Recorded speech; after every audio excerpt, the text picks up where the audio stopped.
All right, here we are, day 2 of your sugar cravings called, your sweet cravings called, and they want to chat. And today, on day 2, your sweet cravings want to chat about why you need to feed your body frequently. Now, there's nuance to this, and there is some discernment needed here in this conversation, but many of you cannot go very long without a meal before your blood sugar drops. And that's the problem. The problem is, though, yes, but you're not able to understand the signals your body is giving you until it's screaming at you, okay? And that's when you end up in the pantry and you're downing the sweets, or you have to have a sweet after every meal. And I want you to know that your grind, your hustle, I can't eat until I finish this task. I'm guilty of this as well. But I have awareness, and that's what's different between me and you. I have an awareness, and I fix my shit. But many of you, this is how you go about your day. And you wonder why you're ending your day with a meal. You have dinner. Don't get me wrong. Some of you had dinner, and you do well with dinner. But that's the best freaking meal you have. And then you can't stop eating sweets. And there's your sign that you're lacking nutrition throughout your day. But many of you, this is how you start your day. You wake up, you don't wake up with enough time to sit and have a meal, so your meal is on the go, or you just don't eat it at all, or you eat it at work, which work is not the most happy, good feeling environment. It's stressful. So you're then eating your first meal after you've been awake for a while, or maybe you're not even eating it and you just skip breakfast, or you're having it at work, which your work environment is stress, right? It's almost like the saying, keep your bedroom for just sleep and sex. Okay. Let's keep work for work. And then we take breaks to eat. We remove ourselves to take breaks to eat. Okay. So many of you also, that's how you're starting your day. You're not eating lunch. And if you are eating lunch, you're trying to be cutesy, I'll have a salad. And I'll talk later about how a salad isn't helpful, is hard to digest when your gut is a wreck. And you guys know my era, my expertise is unraveling your gut issues, okay? So that's your lunch. And maybe you don't even eat lunch. Your lunch is something thrown together at 4:00. Okay.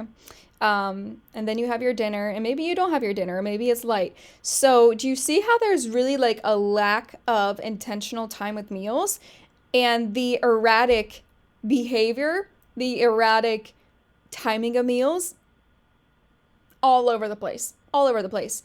You being all over the place sends a signal to your body that your body's fucking I don't know when this bitch is gonna feed me, right? I don't know. So I'm gonna start to make some signs noticeable to her, right?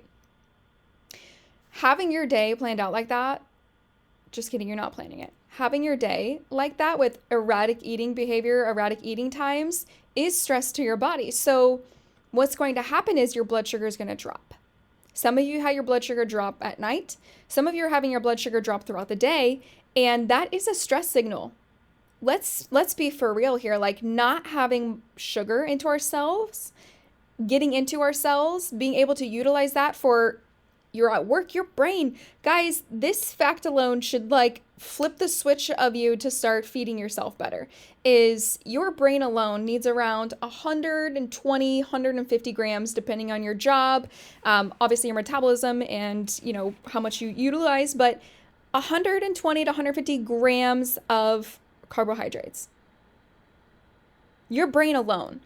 If you didn't even do anything, a lot of you think that you don't deserve to eat because all you did was go to work and you didn't move your body too much, you didn't work out, you didn't earn food. Fuck that. Sorry, but if you did nothing and laid on the couch, many of you would still be requiring around 1,000 calories a day. So this whole having to earn food, let's keep that back. Let's leave that back in the past, a previous version of you that is not you anymore. Okay, so we need to start feeding ourselves frequently.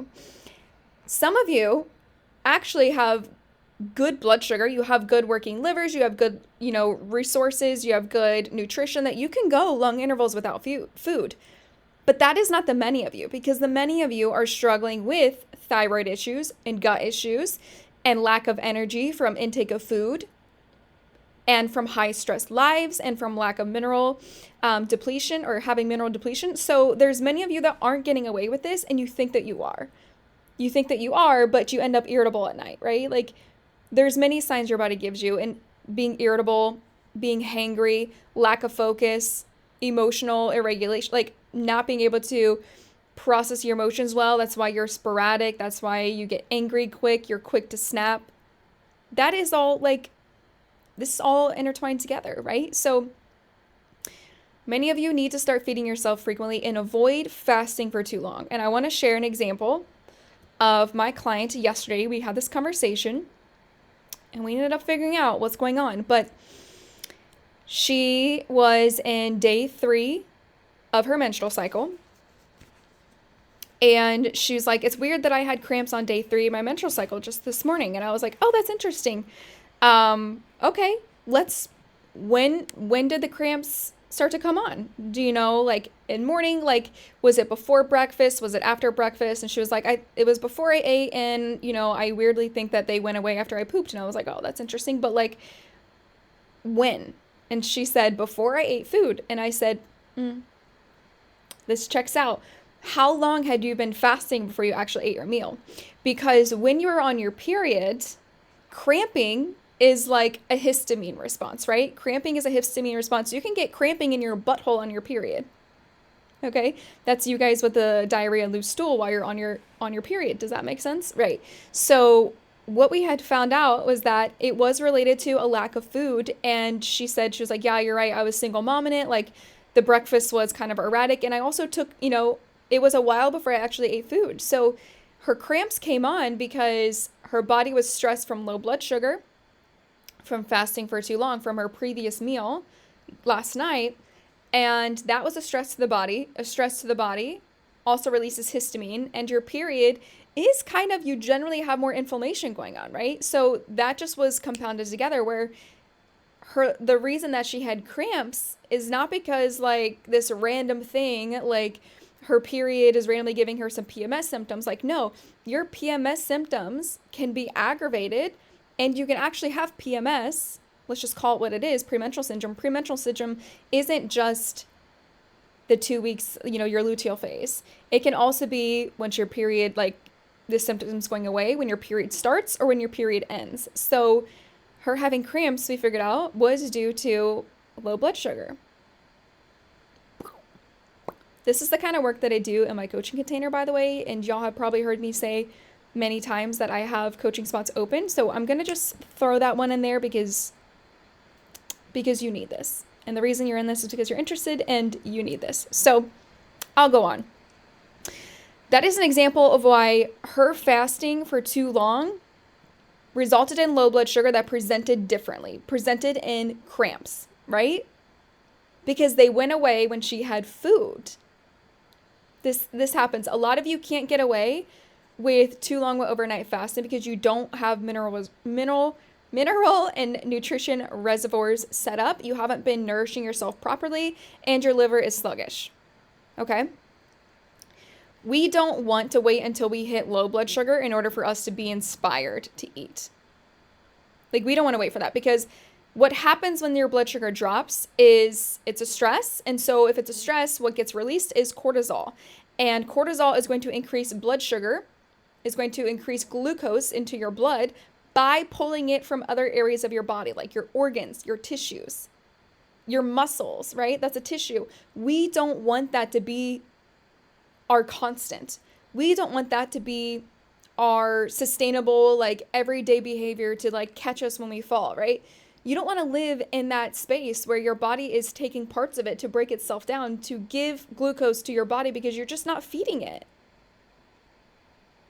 Think about that. Think about that. So if you're waiting on like your hunger to strike in order for you to eat your food, you're waiting too long. You're waiting too long. And most of you can't get away with that. I want to finish here by saying, if you think about your blood sugar, right? We think about blood sugar and like the waves, because it is like a wave. Guess what else is like a wave? everything else in our body. Cortisol spikes up in the morning, it drops down, melatonin comes up, and then cortisol comes back up the next day. Like every single thing in your body is pretty much a wave. It is a wave of ups and downs, but we want to keep it in like a sustainable baseline, not going like spikes. We don't want spikes. We want waves. Your blood sugar should raise. Your blood sugar should fall and should stabilize within a certain range. The problem is when you bottom out and you hit the top. The spikes, that is stress to your body, and that's sending a signal that we aren't safe, we aren't taken care of, our needs aren't being met. Okay? Blood sugar is also very interconnected to your nervous system states. Your fight or flight. Okay? Very connected to your minerals. How well you're nourishing your body. Interesting that most bulimics and anorexics are deficient in zinc because zinc regulates appetite. Zinc plays a huge role in so many different functions of your body. So that is very interesting, right? And we're a very zinc, you hear a lot of people talk about magnesium deficient society. We're also very zinc deficient. And in fact, we're just minerally depleted. Minerally depleted. We got to start breaking this cycle. We got to stop undernourishing ourselves and looking for processed foods to fill the gaps that we're actually missing from true, deep cellular nourishment out of mineral-rich and nutrient-dense foods. And feeding ourselves frequently with that, okay? Your sugar cravings and blood sugar is also very correlated with dopamine, looking for feel-goods.